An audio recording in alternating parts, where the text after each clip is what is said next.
Qui lit?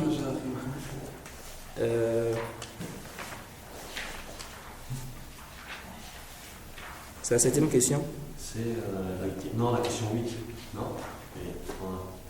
Ah, 8, hein? Bon, je sais pas si... Non, question 8.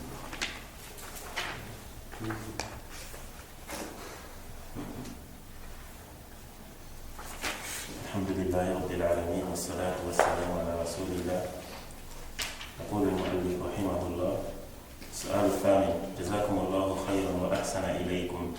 هذا سائل يسأل وأحسن الله إليكم. هذا سائل يسأل ويقول: شيخنا، تعرفون وترون ما آلت إليه البلاد الإسلامية من فتن ومشاكل، خاصة في الأماكن الداخلية يعني المدن والولايات. فهل هذا هو الوقت الذي قال عنه النبي صلى الله عليه وسلم: الأفضل للرجل قطيع غنم يتبع به أقاصي الجبال ويرعى غنمه، أو كما قال عليه الصلاة والسلام؟ فهل يفهم من هذا جواز أو مشروعية السكن في البوادي ورعي الغنم وخدمة الأرض والاستراحة من شرور الأماكن المعمورة بالناس، مع العلم أن الجهل يكثر في هذه البوادي. أفيدونا وجزاكم الله خيرا. نعم. Bismillah wa salatu wa salam ala rasulillah. Donc, 8e question, on pose cette question chère au Obeid. Qu'Allah vous récompense, qu'Allah soit bienfaisant envers vous.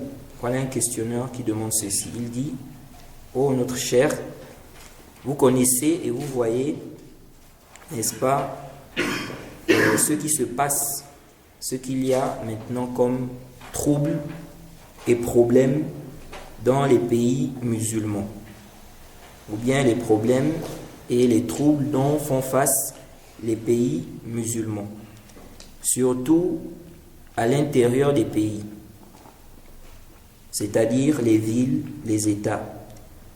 Est-ce qu'on peut dire qu'on est déjà au temps, ou bien c'est le temps que le prophète a décrit dans le hadith où il a dit que ce qu'il y a de mieux pour un homme, c'est un troupeau de moutons avec lequel il peut parcourir les extrémités des montagnes et faire paître ses moutons. Est-ce qu'on comprend de ce texte-là? Bon, ils ont cité le texte-là selon le sens. Sinon, le hadith dit quoi? Le hadith est cité en bas là, dans le Sahih al-Bukhari, que bientôt le meilleur bien d'un musulman sera quoi? Le mouton, bien une brebis, qu'il va emmener au sommet des montagnes. Il va emmener au sommet des montagnes et dans les lieux les lieux de pluie, vallées, afin de fuir avec sa religion des troubles. C'est ça le hadith.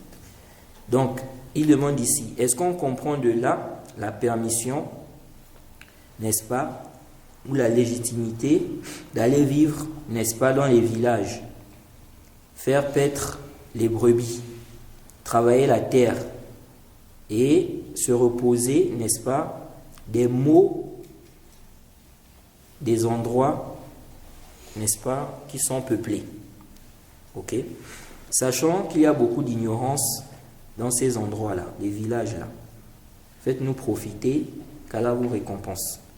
Donc en un mot, on pose la question au cheikh par rapport à ce hadith qu'on a cité.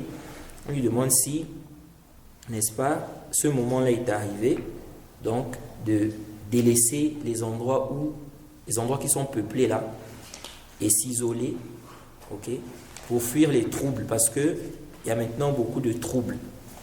Naam. الجواب: الذي ظهر لي وأظن أن أن علماءنا لا يخالفوننا فيه أن الخير في هذه الأمة كثير ولله الحمد فما من قطر من الأقطار الإسلامية إلا وفيه علماء وفضلاء يحسن بل يجب إلا وفيه نعم علماء نعم وفضلاء يحسن بل يجب أن يتخذوا قدوة لما أصابوه من السنة وأرى أنه تجب ملازمتهم والارتباط بهم فبهم تقوى السواعد ويشتد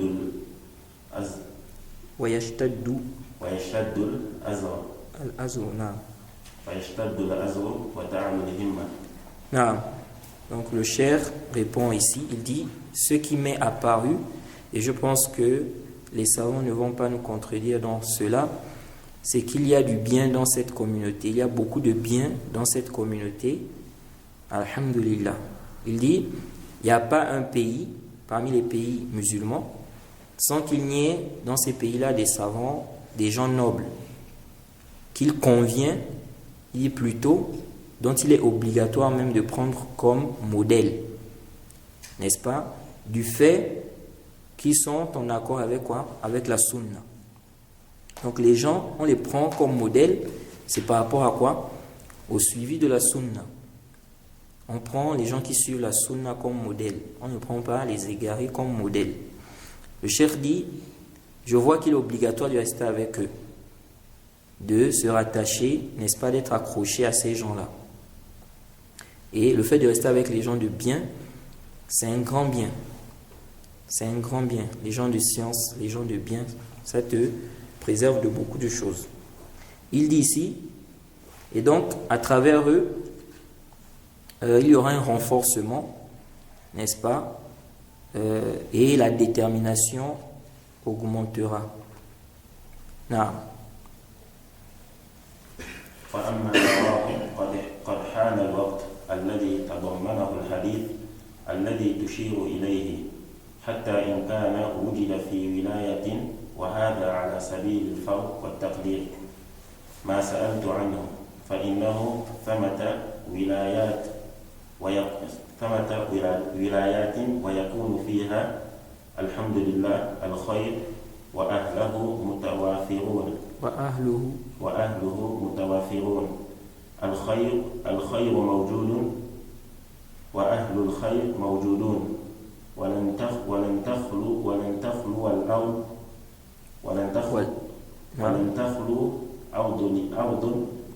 أرض الله من طائفة تقوم بهم الحجة على الخلق. Non. Le cheikh dit ici, je ne pense pas que ce moment est arrivé. Donc ce qui est quoi? Ce que renferme ce hadith là, le hadith dont tu fais allusion. Il dit même si on suppose qu'il y a des états comme ça où le mal vraiment s'est répandu et tout ça, donc vraiment les gens de bien, il n'y a plus vraiment des gens de bien et tout ça, il dit quoi? Il dit mais il y a des endroits, il y a des états, non, il y a des endroits, il y a des états où il y a du bien. Les gens de bien sont là-bas, le bien est présent. Il dit la terre d'Allah, n'est-ce pas, il y a toujours un groupe de gens, n'est-ce pas, qui établissent les preuves contre les gens. Non. ولكن يجب علينا نحن أن نفتش عن أهل العلم وأهل الفضل وأهل الصلاح وأهل التقوى والذين هم على السنة فننضم إليهم ونستأنس بهم ونأخذ عنهم. Non, le cheikh dit mais il est obligatoire qu'on recherche les gens de science, ok, les gens de mérite, on doit les chercher, les gens de bien, les gens qui craignent Allah, ceux qui sont sur la sunna, afin d'être avec eux, n'est-ce pas, et de prendre d'eux. Non, donc, lorsqu'il y a des fitanes, c'est vrai que les fitanes, les troubles, il faut s'en écarter, ok. Lorsqu'il y a des troubles, on s'en écarte. Mais des troubles où on connaît déjà le haqq, on connaît la vérité, on connaît qui est sur la vérité, à ce moment, tu ne dois pas quoi? À ce moment, tu ne dois pas t'écarter, tu dois soutenir ceux qui sont sur la vérité. À ce moment, tu dois soutenir ceux qui sont sur la vérité. Comme le prophète a dit, n'est-ce pas, soutiens, secours ton frère opprimé, qu'il soit opprimé ou bien oppresseur. Ok? S'il est opprimé, tu le soutiens. S'il est oppresseur, tu le soutiens comment? En l'interdisant de commettre quoi?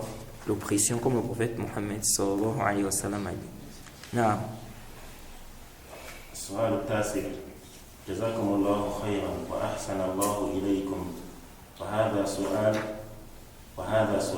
آخر يقول يا شيخ وهذا سؤال آخر يقول يا شيخ حفظك الله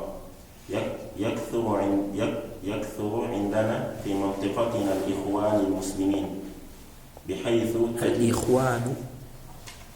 يكثر عندنا في منطقتنا إخوان المسلمين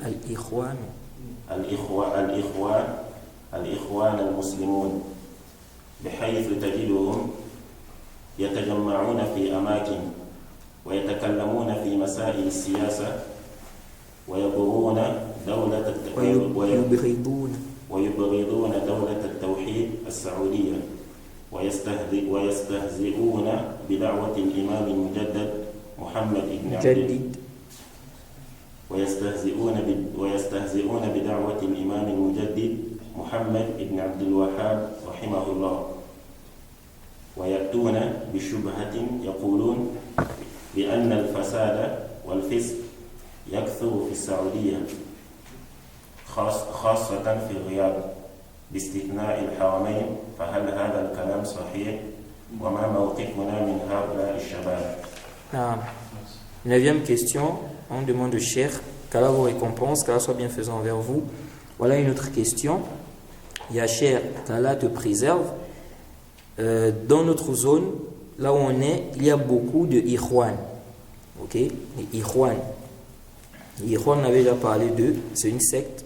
Et c'est parmi les sectes les plus dangereuses. C'est des gens, ils veulent rassembler les gens. Ils veulent rassembler les gens. C'est ça leur but. Donc peu importe, tu es garé, tu es mubtadi', peu importe. L'essentiel, c'est quoi? C'est qu'on soit ensemble. Et généralement, ils cherchent à rassembler, n'est-ce pas, ceux qui ont plus les mêmes objectifs qu'eux. Ils aiment trop les problèmes politiques. Parler de ça, c'est leur travail. Parler sur les gouverneurs, parler sur les présidents, les rois, et toujours dans les problèmes politiques. Donc, les gens ont posé la question ici, ils ont dit, on a beaucoup de Ikhwan chez nous.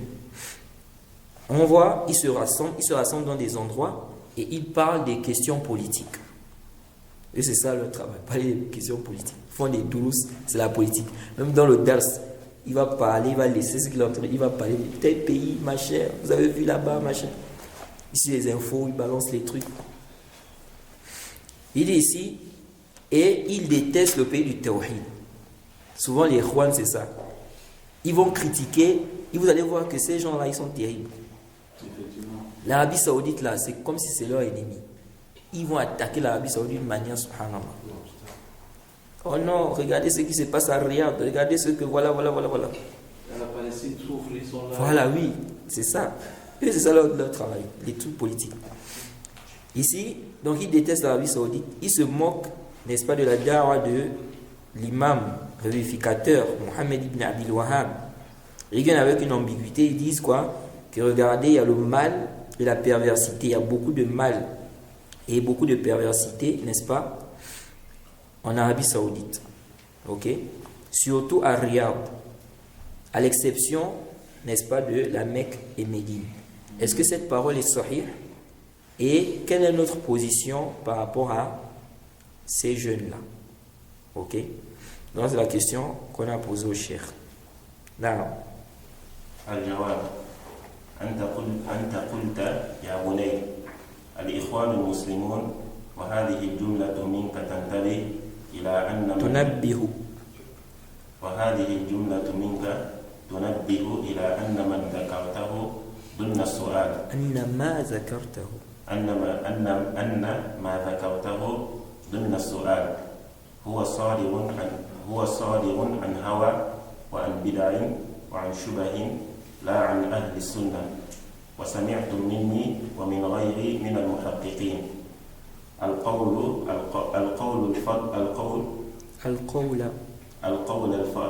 الفصل في هذه الجماعة وأنها جماعة ضالة مضلة فهي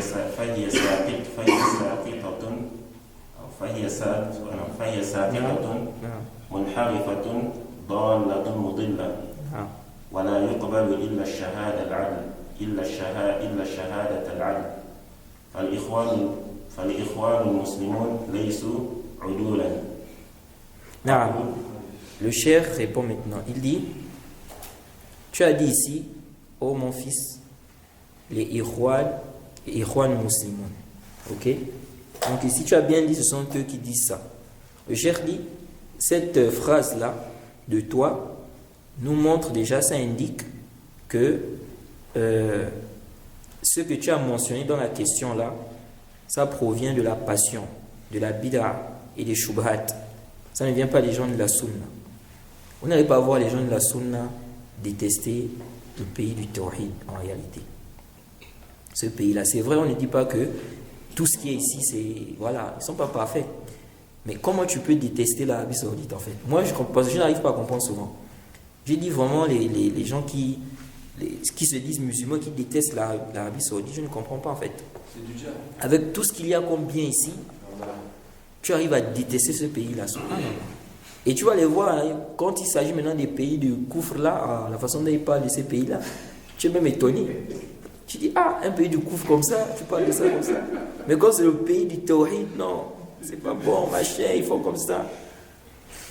Il dit, le cher dit quoi? Il dit, ça provient de quoi? La passion, la bid'a et des shubhat. Ça ne vient pas des gens de la sunna. Et vous aviez déjà entendu de moi, et d'autres que moi parmi les vérificateurs, la parole qui tranche concernant ce groupe-là, cette secte-là. Il dit c'est une secte, c'est un groupe égaré. Ils égarent les gens. Ils sont tombés et ils ont dévié. Ce sont des égarés, égareurs. On accepte le témoignage que des gens qui sont justes, intègres. On ne prend pas le témoignage de quoi? Des Ikhwan. Il dit les Ikhwan ne sont pas justes, ne sont pas intègres. Non. أقول وثمة أمر آخر لو سلمنا على سبيل الفرض والتقدير لما قالوه وأن السعودية كلها حكامها ومحكوموها فاسدون مفسدون فهل هذا يسوغ الخروج؟ Non, le cheikh dit, je dis, il y a une autre chose ici, c'est que si on suppose ce qu'ils ont dit, que Saoudia, donc tout Saoudia, les gouverneurs ainsi que le peuple, ils sont quoi? Ils sont mauvais, ok? Ils sèment la corruption. Est-ce que cela autorise la sortie contre le chef, le gouverneur? Bon, si on regarde dans la question, ils n'ont pas dit comme ça que tout Saoudia, ok? Quand on regarde dans la question, ils ont plus, comment dirais-je? Ouais, ils ont mis l'exception. Ok. Donc le cher, bon, peut-être il a compris qu'ils ont généralisé. Maintenant il dit si on suppose ça, ok? S'il avait juste dit, si le cher avait juste dit si on suppose comme ça, mais quand il dit ce qu'ils ont dit, si on suppose, ok, que voilà, le peuple, les gouverneurs, ils sont quoi? Ils sont tous mauvais. Et est-ce que ça autorise le khuruj? Non, il dit النبي صلى الله عليه وسلم نهى أن ينازع الأمر أهله إلا أن تروا كفرا بواحا عندكم فيه من الله برهان. Non, le cheikh dit le prophète a interdit de discuter le pouvoir aux détenteurs du pouvoir. Il a dit sauf si on voit une mécréance claire dont on a une preuve d'Allah. Ça c'est un point qui est important. En ce qui concerne le khuruj, la sortie contre les gouverneurs, c'est haram, c'est interdit. Ok? Le prophète n'a autorisé cela que dans 2 situations. Première situation, une mécréance claire, comme le cheikh a cité ici. Ça c'est venu dans le hadith. Deuxième situation, si le chef a délaissé la prière. Ok? Comme c'est venu dans le hadith, il a dit quoi? Ma aqamu fikum as-salah. Ou ma sallaw, dans une autre version. Tant qu'il prie, il a dit non. Quand ils ont demandé est-ce qu'on doit les combattre, il a dit non, tant qu'il prie. Donc, ce n'est que dans ces 2 cas-là, soit il a commis une mécréance claire, soit il a délaissé la prière. À ce moment-là, on a le droit de l'enlever. Et ici, quand on va l'enlever, il faut quoi? Il faut qu'on ait la capacité de l'enlever. Si on n'a pas la capacité, c'est interdit. On le laisse là, on patiente. Ok? Donc ça veut dire quoi? Ça veut dire que le gouverneur, tant qu'il n'a pas commis une mécréance claire, tant qu'il n'a pas délaissé la prière, on lui doit écoute et obéissance dans le convenable. Ok? On lui doit écoute et obéissance dans le convenable. S'il nous demande de désobéir à Allah, on ne lui obéit pas dans ça. Mais on n'a pas le droit de faire quoi? De se rebeller contre lui. Donc s'il dit par exemple, ne priez plus, on n'obéit pas. De même aussi, ceux qui disent que non, les hadiths où on dit d'écouter, obéir au gouverneur, là, c'est seulement dans les pays musulmans. Dans les pays du Kouf, on n'applique pas ça. Ça, c'est batil. Ça, c'est complètement caduc. Il n'y a aucun dalil qui prouve ça. Ni dans le Coran, ni dans la Sunna. Le prophète a rattaché l'obéissance, l'écoute et l'obéissance au chef. Il n'a pas rattaché ça au pays. Donc, un hadith, il dit, si vous êtes dans un pays musulman, si vous êtes dans un pays comme ça, non. Il a rattaché ça au chef. Tant que le chef est musulman, que ce soit dans un pays du Koufr, que ce soit dans un pays de musulman, tant qu'il est musulman, on lui doit écoute et obéissance. On n'a pas le droit de sortir, de se rebeller contre lui, sauf si on voit une mécréance claire ou bien s'il a des... C'est quoi? La prière. Du pays, hein? Pas du pays. C'est faux. Ça, c'est batil. Les gens qui propagent ça, surtout en Afrique, là, c'est surtout les Khawarij. Beaucoup de Khawarij, les gens qui veulent sortir contre les gouverneurs, ils savent que beaucoup de pays aujourd'hui, là, c'est les pays du Koufr. Donc, pour inciter les gens au révolte, ils vont dire tous les textes que vous citez là, Samouatoa, tout ça là, c'est dans les pays musulmans. C'est pas dans les pays du Koufr. Ok? Sachant qu'il y a d'autres même qui vont te dire qu'il n'y a pas de pays musulmans aujourd'hui. Il y en a qui vont jusqu'à te dire qu'il n'y a pas de pays musulmans. Tout ça pour faire quoi? Les critiques contre les gouverneurs, inciter les gens aux révoltes. Oui. Il n'y a aucun dalil, ni dans le Coran ni dans la Sunna, qui justifie ou bien qui montre que l'écoute et l'obéissance, c'est rattaché au pays. Ça n'existe pas. Oui. Donc, quand le prophète rattache au gouverneur, il dit, si vous voyez une mécréance claire, il dit, tant qu'il prie, il ne parle pas du pays, il parle de la personne, le chef, le gouverneur. Donc, si on n'a pas vu une mécréance claire de lui, il n'a pas délaissé la prière, on lui doit écouter obéissance, qu'on soit un pays du Koufr ou pas un pays du Koufr. Tant qu'il est musulman. Tant qu'il est musulman, il prie, on lui doit écouter obéissance. Et dans le cas où on voit les deux ici, donc soit il a fait une mécréance claire ou on a délaissé la prière, mais qu'on n'est pas capable de le destituer. J'ai dit ça tout à l'heure. J'ai dit si on n'est pas capable, on patiente. Okay. On patiente, on n'a pas le droit de le destituer parce que ici ça va mener un plus grand mal. Okay. Quand les non-musulmans, alors, s'il est non-musulman, on ne lui doit pas écouter obéissance, sauf pour l'intérêt. Ok? Si le chef du pays, c'est un kafir, c'est pas un musulman, on ne lui doit pas écoute et obéissance en tant qu'adoration. Si on lui obéit, c'est par rapport à l'intérêt. Un intérêt, par exemple, si je ne fais pas ça, on peut m'emmener en prison, on peut me frapper, on peut me faire comme ça. Mais c'est pas que je lui dois écouter obéissance. Le kafir, on ne lui doit pas écouter obéissance à la base. C'est différent. Non. Or, le chef musulman, on lui doit écouter obéissance par adoration. Non, par adoration. Ce n'est pas un problème de maslaha et mafsada. Mais le chef musulman, ce n'est pas un problème de maslaha et mafsada. Tu dois écouter et obéir. Tant qu'il t'a pas demandé de désobéir à Allah. Non.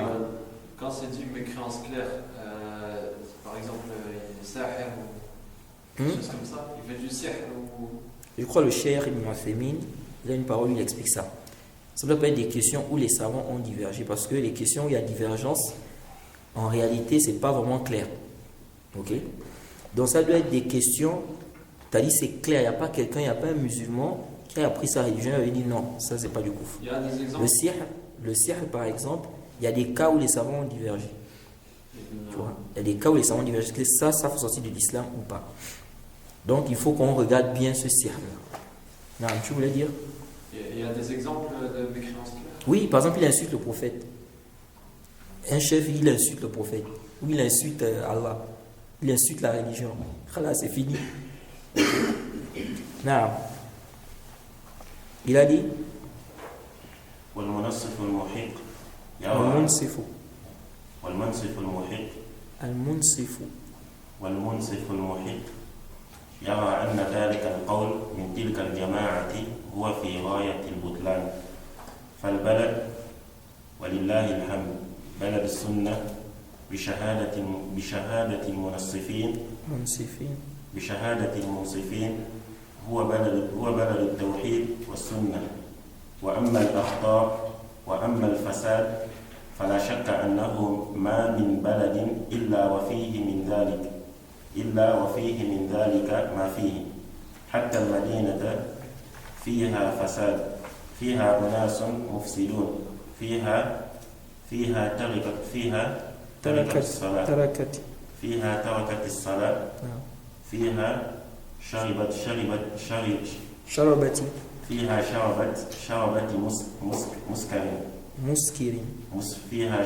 مسكر لكن لا يجوز الحكم على أهل المدينة عموما بأنهم كذلك ولا على أهل الرياض أو بغيدة أو رأس أو عنيزة أو المنطقة الشرقية أو منطقة حائل بأنهم على هذا المنهج هذا خطأ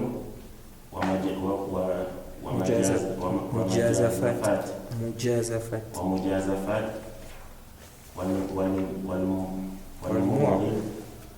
والمغرض لا يبالي بما يقول لأنه له هدف لا يحققه في زعمه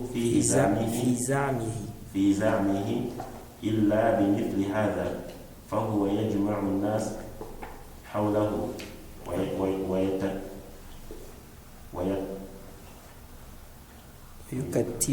ويكتلهم معه بمثل هذه الشبهة لأنه يعلم أنه ما دام الناس مجتمعين على السنة وعلى المنهج الحق لن تقوم له قائمة فماذا يصنع؟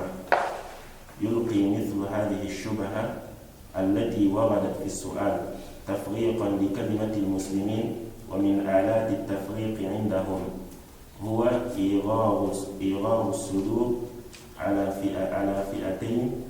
فئتين بهما تؤمن الصدر وتجمع الكلمة ويقام العدل وينصر المظلوم ويرضع الظالم وتنصر السنة فوق ذلك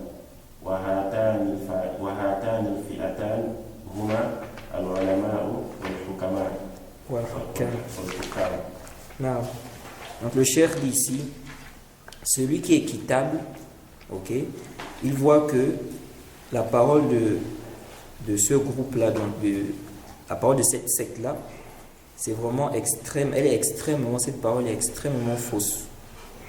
Il dit ici, le pays, alhamdoulilah, c'est un pays de la sunna, sur base des témoignages des gens qui sont équitables, ceux qui sont justes.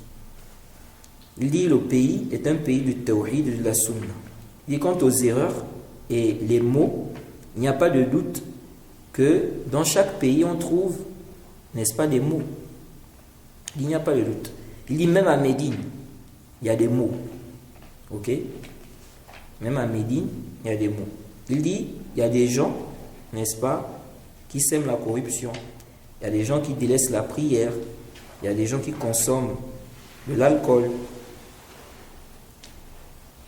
Vous avez déjà vu des gens qui consomment de l'alcool ici? Non. Il y en a?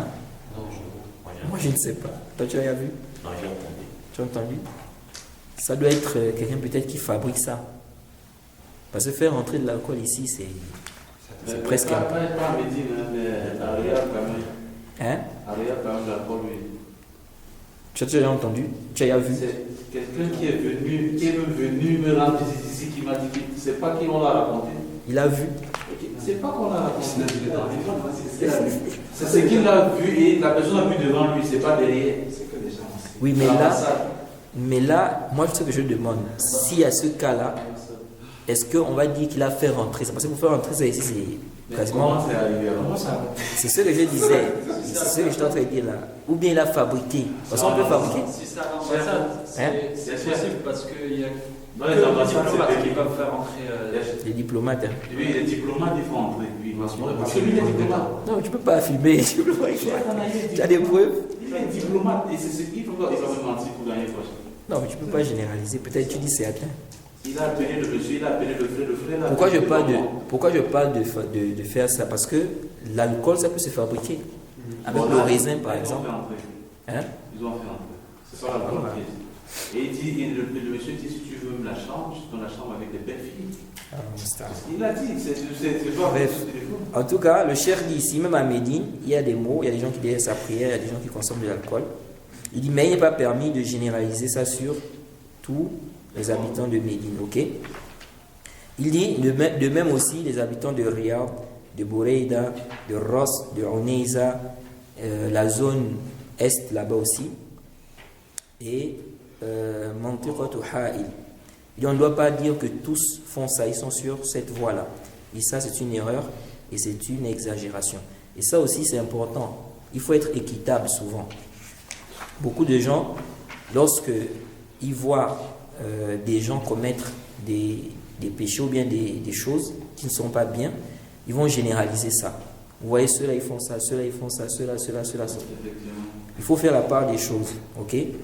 Et c'est comme je blâmais, je reprochais cela à Rachid quand il parlait de les comportements de certains salafis. C'est vrai qu'il y a certains salafis, voilà, ils sont dans l'ignorance, ils agissent parfois mal, parfois une dureté excessive. Maintenant, lui, il prend ça pour généraliser. Et on a l'impression que, soi-disant, parce que sa façon de parler, ce qu'il est en train de, même s'il ne dit pas ça directement, c'est comme s'il est en train de dire que lui, il a délaissé la salafia, c'est à cause des comportements de ces gens-là. Non, ils sont comme ça. Non. Je disais que, mais vous là, quand il s'agit des non-musulmans, vous allez dire aux non-musulmans de ne pas juger l'islam en fonction des comportements de certains musulmans. Mais pourquoi vous faites la même chose pour la salafia? Le pas de musulmans. Vous voyez, c'est ça. Vous allez dire, il y a des musulmans qui sont comme ça, il y a des musulmans qui sont comme ça, mais l'islam ne dit pas ça. Il ne faut pas juger l'islam en fonction de ces gens. Mais c'est la même chose avec la salafia. Rachid Abou Huzaifa. C'est la même. LJ. Il s'appelle maintenant LJ. C'était Abou Huzaifa. C'était Abou Huzaifa, non? Avant c'était Abou Huzaifa. Maintenant c'est LJ. Donc eux, ils s'attaquent, ils disent non, vous allez voir ces gens-là, ils sont durs, ils sont casa, ils généralisent. On ne dit pas que parmi les salafis, tu ne peux pas trouver des salafis qui sont durs, des salafis qui sont ignorants et tout. Mais ne prends pas ça, parce que lui, il prend ça pour faire fuir les gens de la salafia, pour écarter les gens de la salafia. Non. Tu vois, et moi je me donne même des gens parfois qui sont trompés par des gens comme ça. C'est grave, le type là, il compte parce qu'il est grave. Même surtout les sœurs, elles aiment bien. Les sœurs sont vraiment. Donc, il faut être juste. Le musulman, il doit être juste. Même quand on parle des Ahl Bida, il ne faut pas généraliser. C'est que tu sais que non, certains innovateurs français, il ne faut pas généraliser ça. Non, donc le cheikh a dit ici que ça c'est une exagération. Et il dit, celui-là qui est partial, il ne se soucie pas de ce qu'il dit en fait. Parce qu'il a un but. Et son but ne peut être concrétisé que par ce genre de choses-là. Il veut regrouper les gens autour de lui. Souvent, c'est ça aussi. ils savent que les gens, quand tu vas parler des choses comme ça, ils vont dire, ah, il est vaillant, il parle l'Arabie Saoudite, vous regardez, regarde, comme ça, en Arabie Saoudite. Les gens vont dire, ah, il est vaillant, ah, machallah, il est courageux. Donc les gens vont venir autour de lui. Vous voyez? Alors que ça, si tu es vraiment courageux, va voir le roi, va voir le chef qui lui parle en face. Si tu es vraiment courageux, va voir le chef là-bas. Mais tu viens sur le mimbar, tu montres que tu es fort. Oui, regardez, en Arabie Saoudite, tu montres que tu es fort. Si on te met devant le chef là, tu vas trembler, tu ne vas même pas parler. Il dit ici, le chef dit, il veut regrouper les gens autour de lui. Et donc, il va donc venir avec ce genre d'ambiguïté-là. Et il sait que tant que les gens sont regroupés sur la sunna et le manhaj qui est vrai, ok, il n'aura pas de poids. Et donc, il va balancer ce genre d'ambiguïté-là, qui sont mentionnés dans la question, pour diviser les musulmans. Et parmi les outils qu'ils utilisent pour diviser les musulmans comme ça, c'est quoi? Ils vont remplir le cœur des musulmans de haine envers deux groupes. Deux groupes par lesquels, n'est-ce pas, les voies sont sécurisées, les gens s'unissent, la justice est établie, l'opprimé est secouru, l'oppresseur est dissuadé, et la sunna est secourue, bien soutenue par-dessus cela. Qui sont ces deux groupes-là? Il dit les savants et les gouverneurs. Donc, eux, c'est ceux qui vont faire en fait. Qu'est-ce qu'ils vont faire? Ils vont chercher à mettre la haine dans les cœurs des gens, la haine envers les savants et les gouverneurs. Parce qu'une fois les savants et les gouverneurs sont tombés, la voie est libre pour faire quoi? Le khuruj. Ok? Parce que quand toi tu vas venir dire, oui, tel savant a dit, oh, il vous a dit que les savants, c'est les savants des palais, c'est les savants des gouverneurs, c'est les savants des... Donc, il vous a déjà mis des choses qui font en sorte que ces savants-là chez vous, ce ne sont plus des références. Donc, maintenant qu'ils ont fait ça, ils vont critiquer les gouverneurs aussi. Là, c'est fini. Maintenant, quand ils vont dire aux gens, voilà, sortez, rébellez-vous, tout ça là, qui va venir interdire ça? Si ce n'est pas les savants qui ont dit, les savants ont dit comme ça. Oui. Non. Donc, on s'arrête là. Et ça, c'est la deuxième question après. Qu'est-ce qu'on peut répondre à certains parmi les Awad qui disent que les vrais savants, ils sont en prison? On avait parlé de ça ici. D'abord, lui, l'ignorant, quand il dit le vrai savant, sur quelle base il dit que ça, c'est un vrai savant d'abord? Toi, tu n'as pas de haine. Sur quelle base? C'est comme disait l'imam Zahabi, il dit l'ignorant même ne connaît même pas son propre niveau. Comment il va connaître le niveau de l'autre? Oui. Tu dis les vrais savants sont. Qui t'a dit que c'était eux les vrais savants? Tu te bases sur quoi? Tu vois? Et on avait dit la fois passée ici que le fait qu'on n'en disconvient pas, on ne dit pas qu'un savant de la sunna ne peut pas être enfermé injustement. Ça, c'est possible. Il y a des savants qui ont été enfermés. Ibn Taymiyyah a été enfermé. Ibn Qayyim a été enfermé. Ibn Taymiyyah a été enfermé à cause des masaïl, même du ilm, à cause de la science, certaines de ses positions. Ouais. Et aujourd'hui, on a aussi le cas des hizbiyoun parfois qui vont se plaindre. Ils vont chez les gouverneurs, ils vont porter plainte pour qu'on arrête. Moi, on m'a menacé par exemple. Vous voyez? Donc ça, c'est connu. Je ne suis pas un savant, c'est vrai. Mais c'est connu que les Ahl Bid'ah, ok, ils peuvent être la cause qu'on enferme un savant de la sunna. C'est vrai, on peut enfermer un savant de la sunna. On n'a pas dit que c'est impossible. Mais nous disons, on doit regarder la cause. Pourquoi la personne a été enfermée? On ne peut pas seulement se baser sur le fait qu'il a été enfermé pour dire que le gouverneur était injuste. Ah, le gouverneur était injuste. Regardez comme ici, ils disent, ils enferment les savants injustement. Tu te bases sur quoi pour dire qu'il a enfermé les savants injustement? Comme on avait pris le cas ici, là. Si par exemple, dans ce pays-là, le principe de l'écoute et l'obéissance au gouverneur, il est prêché par les savants de la sunna ici. Et les gouverneurs connaissent ça. Bon, maintenant, si on voit que tu veux créer le trouble dans le pays, si le gouverneur décide de stopper ça en t'enfermant, pourquoi on va dire que c'est mauvais? C'est pas mauvais, au contraire, on dit que c'est bien. Parce que toi, tu veux créer le trouble. Tu veux emmener le trouble dans le pays.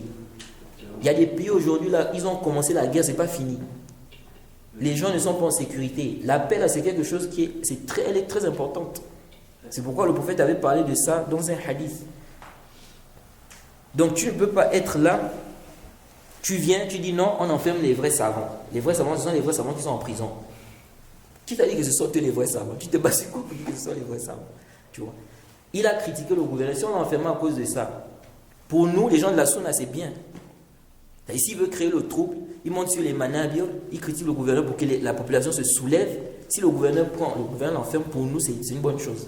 Et voilà, si on les avait laissés, c'est que vraiment... Oui, c'est le désordre. C'est le désordre. Dans beaucoup de pays, là, pourquoi j'ai les non-musulmans? Eux-mêmes, ils ont mis dans leur loi là-bas, les gens peuvent, il y a la permission de se rébeller, la permission de faire quoi? Ils appellent ça comment? Les grèves, la permission des sit-ins. Bon, tout ça là, c'est tout ça qui amène des problèmes. Vous autorisez ça. Bon, maintenant, après ça, les gens sortent dans la rue, on tue les gens. Voilà. On tue, on casse, on fait comme ça. Est-ce que c'est bien ça? Non. L'islam n'est pas venu avec ce genre de choses-là.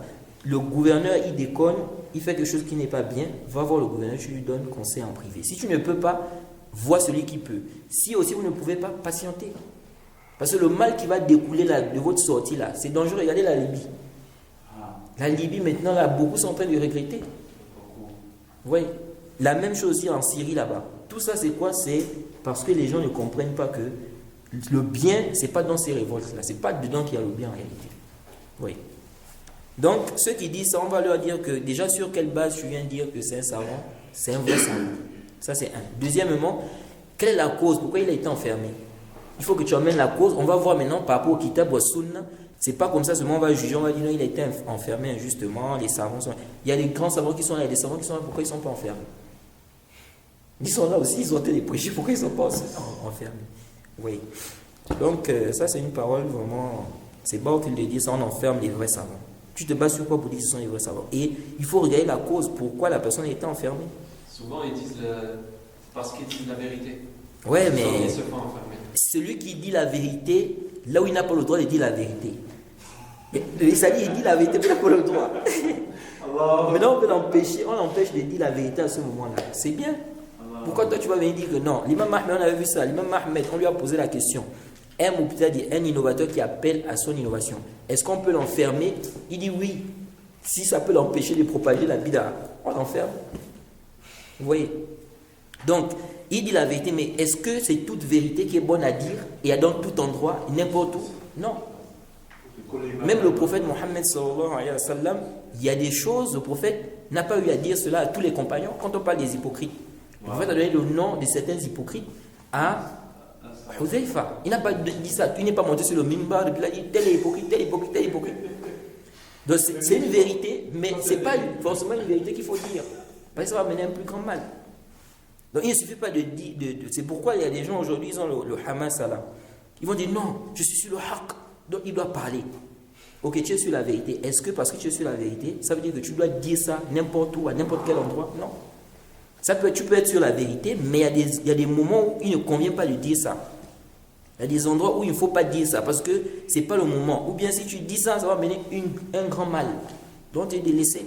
Le hadith du prophète. Lorsque le prophète a demandé à Muaz quel est le droit d'Allah sur ses serviteurs, et le droit des serviteurs sur Allah. Quand le prophète a enseigné ça à Muaz a dit je dois informer aux gens, j'informe aux gens. Le prophète a dit quoi? Il a dit non. Sinon ils vont se reposer sur ça. Pourtant c'est une vérité, mais c'est pas le moment. Il ne faut pas dire ça d'abord. Ils vont se reposer sur ça. Donc c'est pas parce que c'est vrai, même si c'est vrai ce que tu dis, il y a des mafasis dans le pays, etc., etc. Mais est-ce que tu as le droit de dire ça comme ça, d'attaquer le gouverneur, de monter sur le mimbar? Non. Beaucoup de Arabes, ils ont des choubras des Khawarij. C'est parmi les premières choubras qu'ils ont. Ils les ont tous. C'est-à-dire il faut détrôner. C'est beaucoup les Ikhwan qui font ça. Les Ikhwan, ils sont vraiment en grande partie. Hein? Les Sourouvis aussi. Oui, les Sourouvis aussi. En grande partie, ils propagent les choubhats comme ça dans les cœurs des jeunes. C'est pourquoi il faut que les prédicateurs, les gens de la Sunna, se lèvent pour expliquer aux gens le manhaj qui est le haqq, clarifier aux gens et enlever les choubhats. Ben, si les gens ne font pas ça, les jeunes seront quoi? Ils seront embrouillés, ils vont prendre des choubhats. Et c'est dangereux. qu'Allah nous aide.